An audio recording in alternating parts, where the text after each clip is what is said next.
continuar? Vamos continuar então com as nossas aulas de introdução à modelagem matemática baseada em equações diferenciais ordinárias.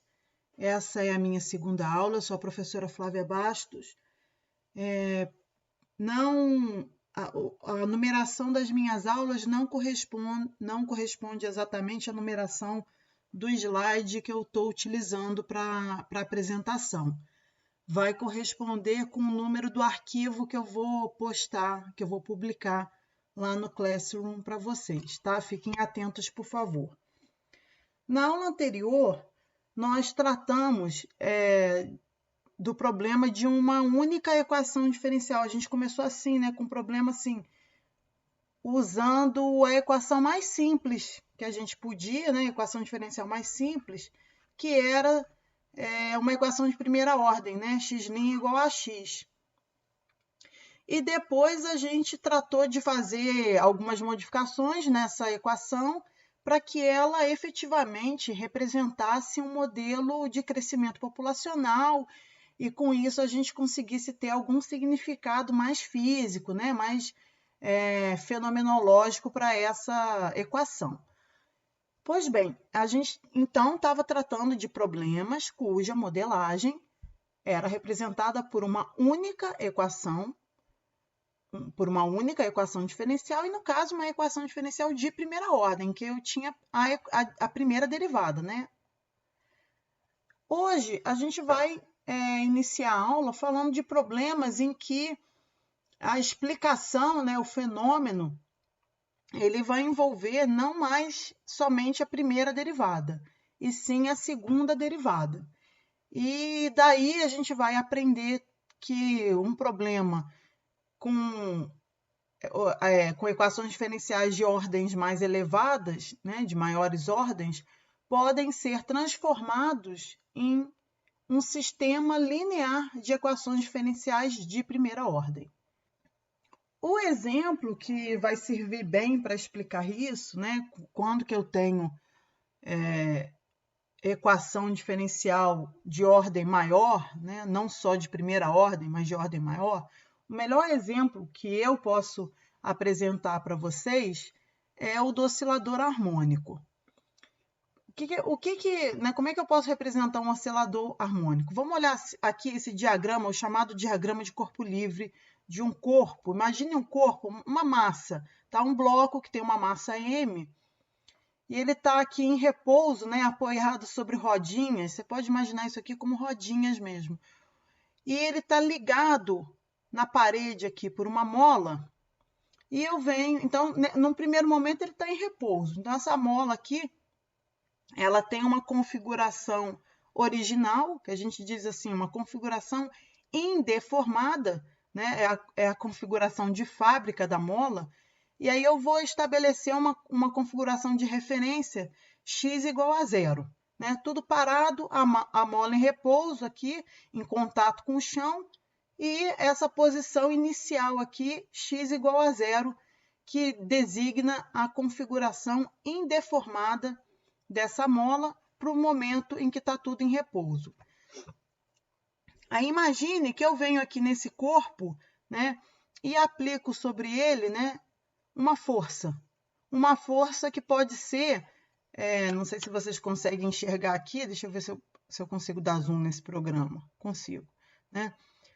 Só para, ficou pequena a letrinha aqui, mas uma força, ela pode ser periódica, tá?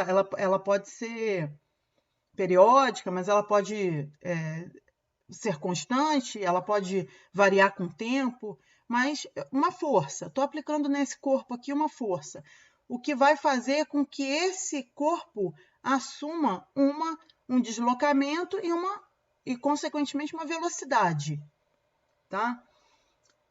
O que acontece? A partir do momento em que eu aplico sobre esse corpo uma força, vão surgir nele outras forças. Surgem outras forças. Surge uma força aqui, digamos assim, uma força de atrito, né? No contato desse corpo com o solo, surge uma força de atrito, e essa força de atrito, ela depende da velocidade do corpo, tá? E também na mola, o que acontece com a mola? A partir do momento que você estica a mola, surge nela uma força restauradora, a força na mola, que tende, a mola é esse elemento estrutural que tende a recuperar a sua configuração. Então, se você estica a mola, ela quer voltar para a posição original dela. Se você comprime a mola, ela também quer voltar para a posição original dela. Então, se você estica, né, a partir do momento que eu fiz uma força aqui, em que eu tracionei o sistema, a mola reage com uma força contrária, né? Tanto a força de atrito quanto a força da mola que surgem no sistema são contrárias, sempre contrárias a essa força que eu estou excitando, né, o sistema. Enquanto a força de atrito é proporcional à velocidade, a força na mola é proporcional ao deslocamento, ou seja, ao alongamento da mola. Então, uma vez que eu conheço todas as forças que atuam no meu corpo, né, representadas aqui no meu diagrama de corpo livre, eu vou aplicar a lei de Newton. E o que ela me diz? Ela me diz que a força resultante do sistema equivale a massa vezes aceleração. Ora, quem é a aceleração, se não a derivada segunda do deslocamento, né? A velocidade é a derivada primeira, o deslocamento é x, a velocidade é a derivada primeira e a aceleração é a derivada segunda.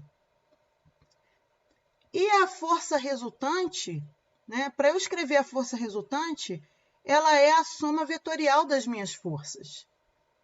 Ela é a força que eu estou aplicando, somada vetorialmente, né? Essa soma aqui é vetorialmente. Então, é a força que eu estou aplicando, mais a força de atrito, né? Também pode ser chamada força de amortecimento, mais a força restauradora, a força na mola. Aqui na segunda linha, eu já vou introduzir os sinais, né? Porque a força que eu estou aplicando, ela está para a direita, no meu sistema de referência, então, eu vou imaginar que para a direita é positivo, enquanto a força de atrito e a força da mola estão para a esquerda, então, menos e menos. Como eu disse antes, a força de atrito é uma força que é proporcional à velocidade, então, eu coloquei aqui uma constante de proporcionalidade B, vezes a velocidade, que é a derivada primeira do deslocamento, x', e a força na mola, ela é proporcional, aí a constante, estou chamando a constante de proporcionalidade da mola, K, ela é proporcional a quem? Ao deslocamento, ao alongamento, poderia ser tudo ao contrário, e aí seria proporcional ao encurtamento da mola, então Kx. E o que fica do lado esquerdo aqui da minha equação? A massa vezes a aceleração. A aceleração é a derivada segunda do deslocamento. Aqui eu rearranjei os termos, né? Eu deixei à direita o termo força e passei para o lado de cá todo mundo que dependia da minha variável deslocamento. Então, percebam, um modelo matemático que representa o meu oscilador harmônico, né? Eu chamo esse problema aqui de oscilador harmônico, porque, né, dada essa, se eu excitar esse sistema, ele vai ficar, por causa dessa mola, ele vai ficar oscilando. Uma vez que eu estico a mola, ela tende a voltar para a configuração indeformada, comprimindo a mola, e ela tende a voltar de novo para a configuração indeformada, empurrando a mola e assim sucessivamente, né? Então, ele fica oscilando em torno de uma posição de equilíbrio x igual a zero. Né? Por isso que ele tem esse nome de oscilador harmônico. Então, vamos lá. Essa equação da mola que a gente escreveu aqui, ela é uma equação diferencial agora de segunda ordem. Agora, nós precisamos, então, de desenvolver uma técnica para tratar essas equações de ordens maiores, né? De preferência, analogamente ao que nós fizemos antes para a equação diferencial de primeira ordem. Lembrando que o objetivo principal dessa disciplina é ensinar a descrever qualitativamente o modo como a solução muda, né? Não sei se vocês lembram que tinha um slide na primeira aula em que vinha explícita essa pergunta. Podemos descrever qualitativamente o modo como a solução muda? Então, no sentido de descrever ou desenvolver uma técnica parecida com a anterior, o que vai ser sugerido agora, primeiramente, é reescrever a equação diferencial aqui do nosso exemplo, que é uma equação de segunda ordem, na forma de um sistema de equações de primeira ordem. Como que eu reescrevo essa minha equação diferencial de segunda ordem num sistema de equações de primeira ordem, incluindo uma nova variável ao sistema? A partir do momento em que eu digo que x' vale uma nova variável y, eu reescrevo a minha equação da seguinte forma. Ora, se x' é y, x duas linhas é y'. E aí eu vou reescrever a minha equação assim, olha. M y' mais by mais kx. X fica aí, porque ele é uma variável, né? Igual a zero. Aí agora eu vou isolar esse termo aqui. Então, m y' é igual, passa para o lado de lá, menos kx menos by, e isolo o y'. Y' é igual a menos kx menos by, isso tudo aqui dividido pela massa, tá? O que a gente está fazendo nesse exemplo, sem perda de generalidade, é admitir que a massa do sistema é igual a 1. Tudo bem? Aqui o que está sendo sugerido é escrever matricialmente. Eu vou ter um vetor x maiúsculo, né? Um vetor x maiúsculo linha, representando as minhas variáveis x' e y'.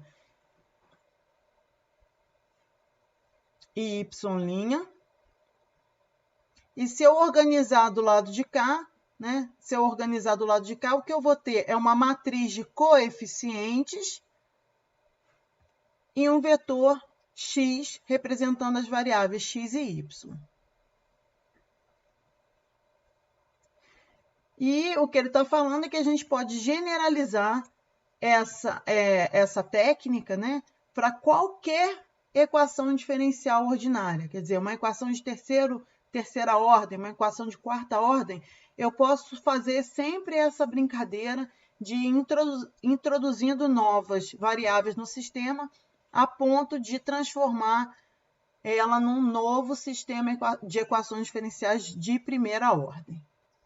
Agora, a gente vai começar, então, a treinar o nosso olhar para essa nova equação, que não é mais uma equação, e sim um sistema de equações, tá?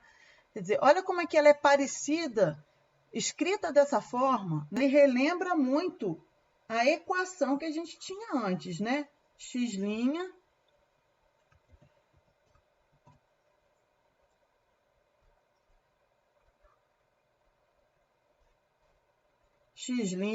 igual a AX. Para não confundir, lembre-se que quando se tratava de uma única equação, estava tudo em letras minúsculas, né?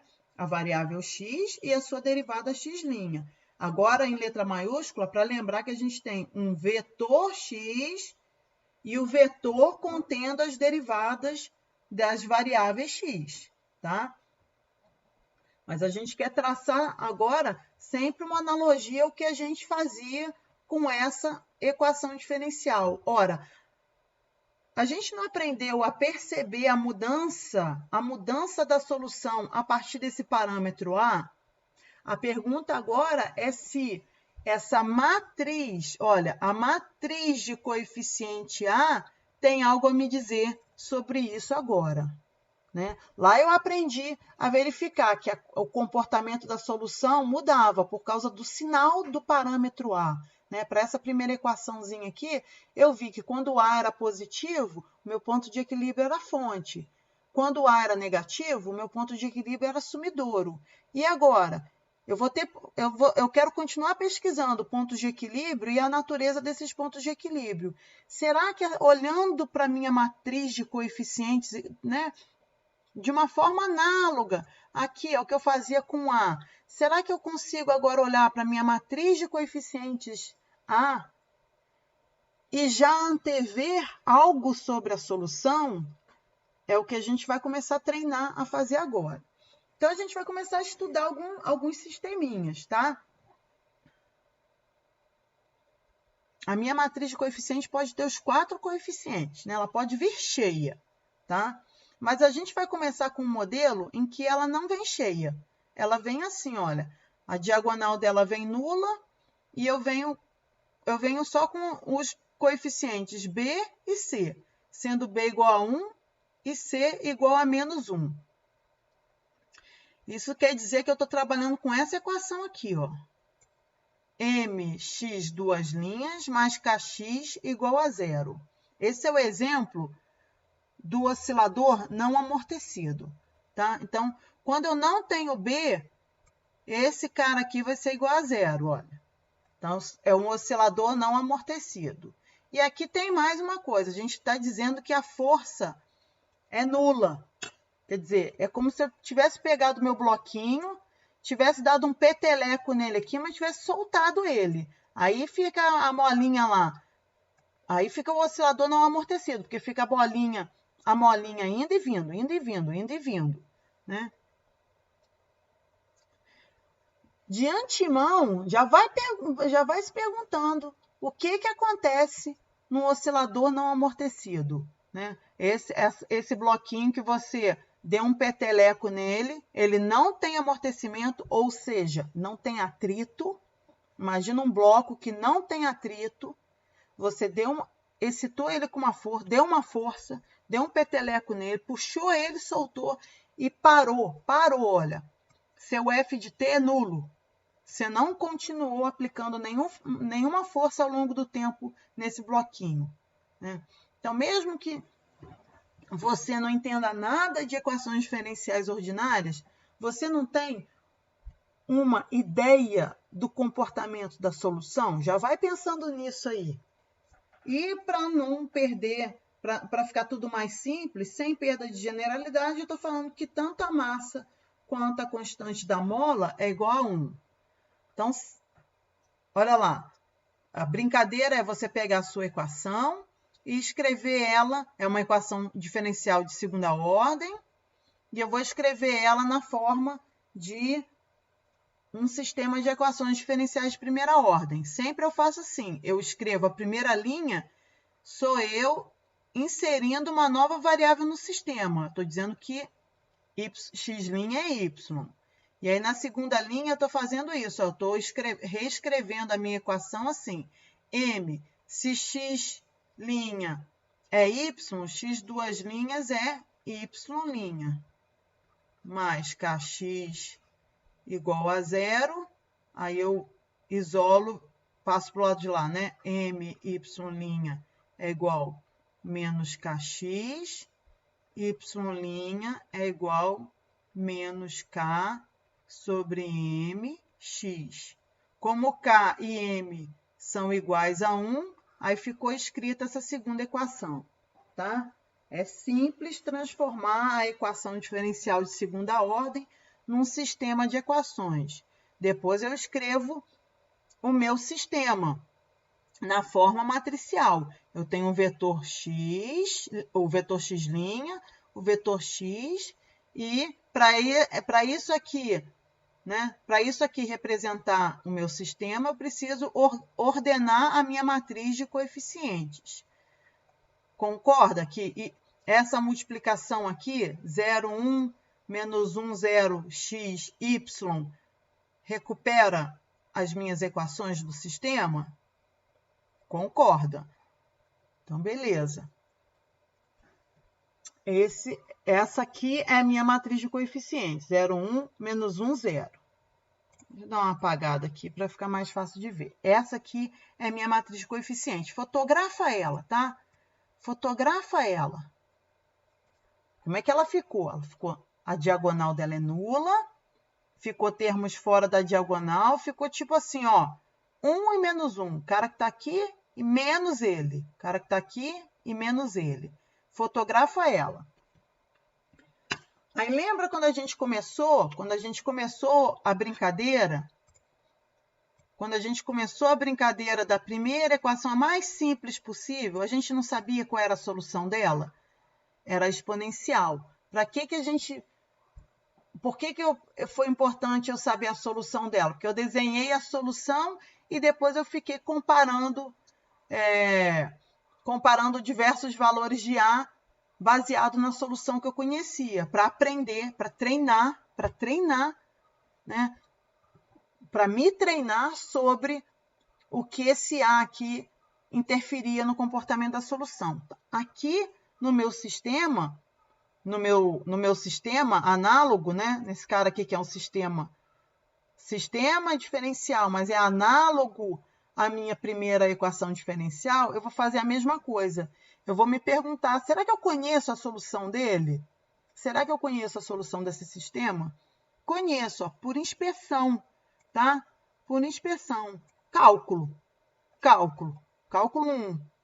Qual é a solução desse sistema? Olha só, se eu derivo a minha primeira variável, eu encontro alguém que quando eu derivo, eu encontro a primeira, o negativo da primeira. Não concorda que essa aqui é a solução? Esse vetor formado pelo seno e o cosseno? X é seno e y é cosseno? Porque se x é seno, x' é cosseno. Se y é cosseno, y' é menos seno, ou seja, menos x. Então, por inspeção, quer dizer, preciso ser o AS do cálculo não, mas eu percebo que isso aqui, de fato, é a solução do meu sistema de equação, tá? Então, verifiquei e é mesmo. Flávia, lá no unidimensional, no problema unidimensional, você me ensinou a fazer aquela técnica, né, de usar as inclinações. Eu tracei aqui o tempo, T, tracei aqui o eixo X,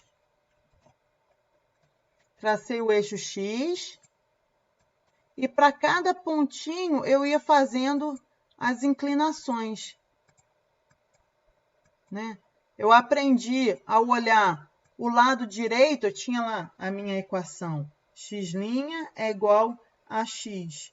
Eu olhei esse cara aqui, o lado direito, né, que eu chamei de f, e entendi ele como, eu estava chamando lá de slope, né, as inclinações.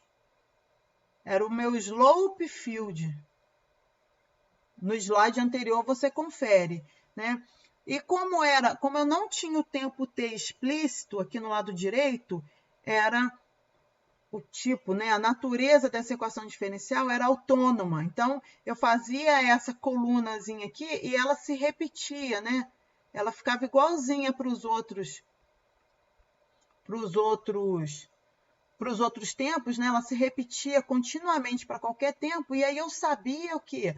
Que qualquer que fosse a minha solução, né, ela ia ter que tangenciar essas minhas inclinações. Não foi assim? Isso aqui era tipo uma técnica gráfica para me ajudar a plotar a família de soluções. Lembrando que o que eu quero dizer com família de solução? Solução geral. A solução ela sempre depende não só do parâmetro, quanto também da condição inicial.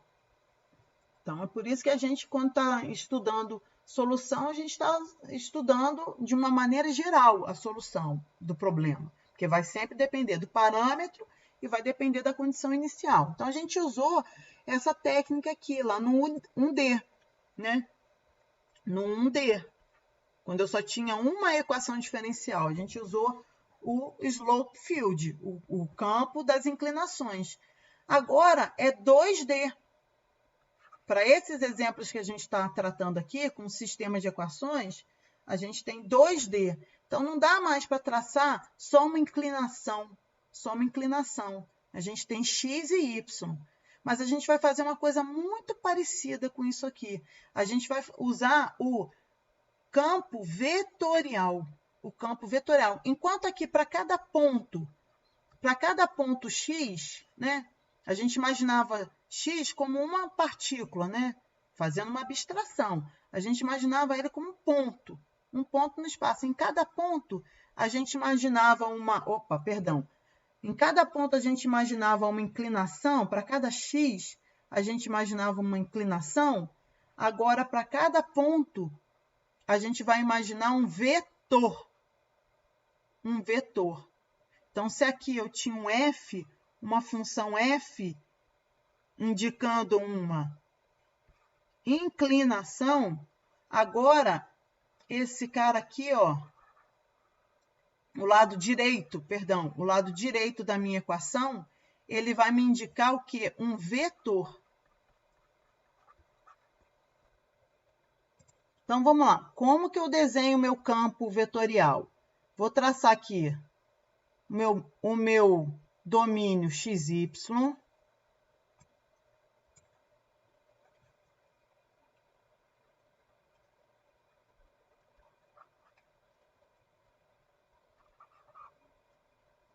E aí eu vou pegar um ponto assim, ó. Imagina aqui, ó, minha equação está aqui, ó. Vou reescrevê-la aqui. X' igual a y, y' igual a menos x. Então, eu vou pegar um ponto aqui, por exemplo, no espaço, o ponto de coordenadas 0, 1. O que é o ponto de coordenadas 0, 1? Esse ponto aqui, ó, x igual a 0, y igual a 1. Para o ponto de coordenadas x igual a 0 e y igual a 1, quem que é o vetor associado com ele? Né? Ele vai ter a componente x. Eu vou olhar só para esse lado aqui, ó. Esse lado aqui é o que está. É como se fosse aqui, ó, a minha função f, tá? Só que minha função f, para mim, em vez dela gerar a inclinação, agora ela gera para mim quem? Um vetor. Então, quem que é a componente x do meu vetor? É y. Quem que é o y do ponto? 1. Quem que é a componente y do meu vetor? É menos x.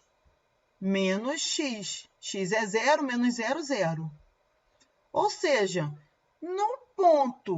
nesse ponto aqui, o vetor associado com ele é o vetor que tem componente x igual a 1, componente y igual a 0. É um vetor assim, ó, que aponta na horizontal. Aí eu repito, ó, vou repetir a brincadeira. Imagina que esse aqui era o P1. Vou fazer agora aqui para um P2. Quem que é o P2? Sei lá, chuta aí qualquer ponto. Vou fazer, enquanto aqui eu fiz para o x igual a 0 e y igual a 1, vou fazer para o ponto x igual a 1, y igual a 0. Esse ponto está aqui, ó. Então, vou olhar para o lado direito, para a minha função f, que me dá o vetor. Esse aqui era o V1. Quem que é o meu V2? Quem que é o meu V2? Quem que é o meu V2? Componente x do meu V2 é y, 0. Né? 0. Para o meu ponto 2, a componente y é 0. A componente y do meu vetor é menos x, menos 1, menos 1. Menos 1. Como é que é o vetor que tem componente x igual a 0 e y igual a 1? É um vetor que aponta para baixo. Tá?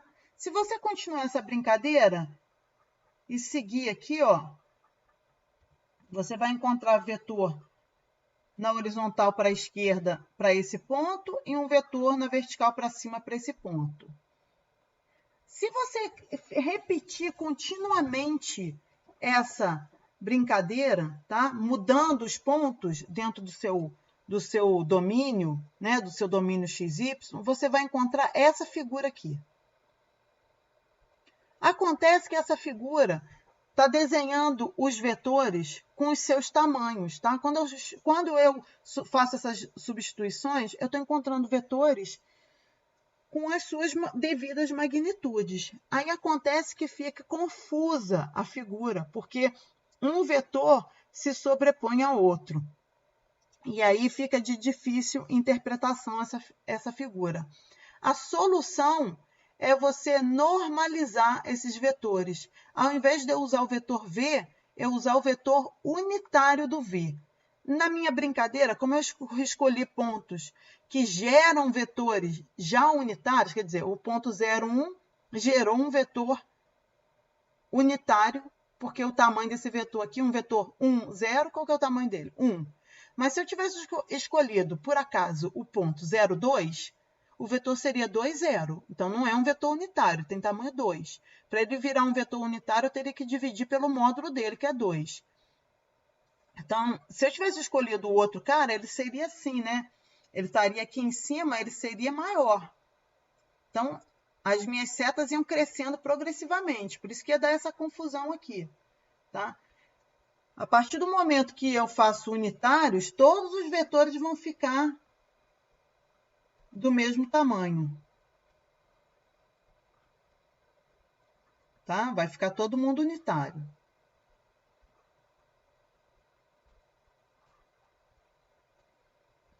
E aí eu vou encontrar essa figura aqui. E para que serve o campo vetorial? Ora bolas. Para que serve? Aqui, né, no exemplo anterior, quando eu tinha as inclinações, não significa que a minha solução tinha que tangenciar as inclinações. Aqui é a mesma coisa. A minha solução tem que tangenciar os vetores. Então, olha só o que eu estou encontrando. Eu estou encontrando vetores que apontam, olha, eu estou que apontam aqui, ó, fazendo um sentido aqui de círculo, né? De círculo. Vou trocar a cor um pouquinho aqui. Então, provavelmente, a minha solução está fazendo o quê? Círculos. Tem que tangenciar esses vetores aqui. Então, a minha solução, ela tem esse comportamento. Olha, não só eu vejo que ela tem um comportamento de círculo, mas eu percebo o sentido desse círculo. Tá? Vocês viram aqui? Para o sentido dessas setas aqui, significa que a minha solução está girando em círculo, mas em que sentido? No sentido horário. Esse exemplo aqui, esse sistema não amortecido resultou num comportamento de solução que gira em torno de quem? Quem que é esse cara aqui? Quem que é esse cara? É o ponto de equilíbrio. Então, ela girou em torno do ponto de equilíbrio no sentido horário.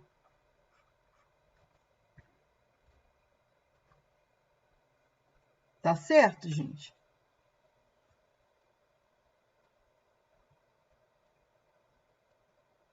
Falei de pontos de equilíbrio. Vamos arrematar essa questão do ponto de equilíbrio. Lembra lá na unidimensional? Eu não ficava preocupada com isso, né? Em buscar pontos de equilíbrio. Aqui também. No sistema de equações, sempre eu quero encontrar esses caras, né? Eu quero encontrar onde que acontece da minha solução ficar estável, quer dizer, ela não evoluir mais, o x' é igual a zero. Então, eu fico procurando quando que o f de x é igual a zero. Lá no unidimensional, eram nas raízes da equação f. Aqui não é mais uma equação. Aqui eu tenho um sistema, um sistema, né? É quando o meu sistema ax é igual a zero. E aí a gente vai recordar da álgebra linear. Existe uma solução aqui que sempre faz esse sistema ser igual a zero. Qual que é ela? Quando o meu vetor x for igual a zero. Aí, obviamente, vai ser verdadeiro, né? Se o x for igual a zero, zerou a minha f. A pergunta é se essa é a única solução que tem, né? Se ela é única ou não. Então, quem me ajuda a determinar se essa solução trivial é a única solução é o determinante da matriz de coeficientes. Tá? Então, relembrando da álgebra linear, não é novidade isso, tá? Então, aqui eu só estou revisando. Se o determinante for diferente de zero, a solução é única. Se o determinante for igual a zero, é porque existem infinitas soluções. Ou seja, tem uma reta passando por zero, porque zero é a solução trivial. Então, tem uma reta passando por zero, e nessa reta, todos são pontos de equilíbrio. Tá? Então, dito isso sobre soluções de equilíbrio, no próximo vídeo vamos aprender a lidar com as soluções que não são os pontos de equilíbrio.